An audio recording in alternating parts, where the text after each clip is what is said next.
थोडंसं एकदम कमी घ्या परत परत जाऊ द्या.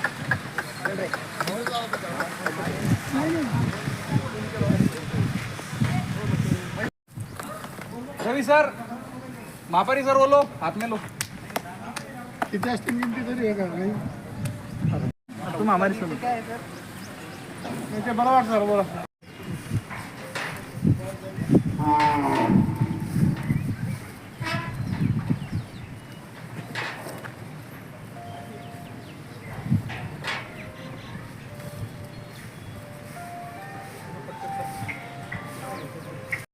माझं नाव राहुल गुप्ता आहे.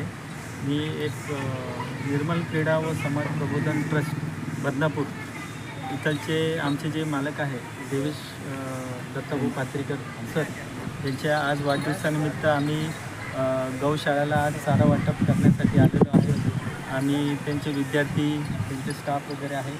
आणि दरवर्षी आमचं हे 5वं वर्ष आहे जेव्हापासून आम्ही हे कार्यक्रम करतो. आता याच्यानंतर आमचं HIV ग्रस्त मुलांचं ठिकाणी आम्ही भोजनाचा पण कार्यक्रम वगैरे घेतलेला आहे. तर आम्ही दरवर्षी हे कार्यक्रम करतो. आणि इथं आल्यानंतर खूप छान वाटतं. म्हणजे जसे गाई वगैरे असतात त्यांना वगैरे दिलं तर ते चांगली गोष्ट आहे. कधी पण केलं समाधान वाटतं. समाधान वाटतं. की आज किती किलोचा घास आणलाय?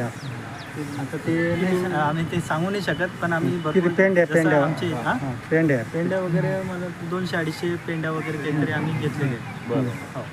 आणि दरवेळेस आमचं असतं असंच कार्यक्रम. आणि माझा एकच म्हणजे संदेश आहे लोकांना द्यायचा की तुम्ही वाढदिवसानिमित्त पार्ट्या वगैरे करता ते न करता एकदा असं काही गोष्टी केल्या, अनाथ आश्रम असो, रक्तदान शिबिर असो. आणि आमचे जे मालक आहेत ते दरवर्षी मोफतमध्ये लोकांचे डोळ्याचे ऑपरेशन्स वगैरे करून देतात. हे पण मोतीबिंदूचं ऑपरेशन वगैरे ते मोफतमध्ये करून देतात. आत्तापर्यंत त्यांनी 22,000पेक्षाही जास्त लोकांचे मोतीबिंदूचे ऑपरेशन करून दिलेले आहे.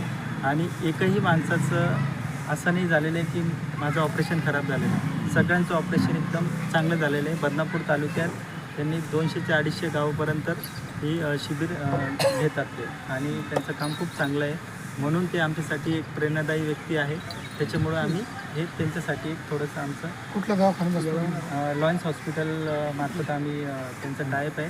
लॉयन्स हॉस्पिटलमध्ये तरुण वर्गांना काय आवाहन करणार तुम्ही? तरुण वर्गांना माझं एक आव्हान आहे, म्हणजे एक विनंती आहे की दरवेळेस तुमचा वाढदिवस वगैरे असला काही असलं तर तुम्ही असे काही गोष्टी जे समाजाला काहीतरी आपल्याला देणं लागतं. जसं आमचे मालकाचं एक म्हण आहे की समाजाला दरवेळेस काहीतरी देणं असतं, तर तुम्ही समाजाला काय देऊ शकता? फुल नाही फुलाची पाकळी.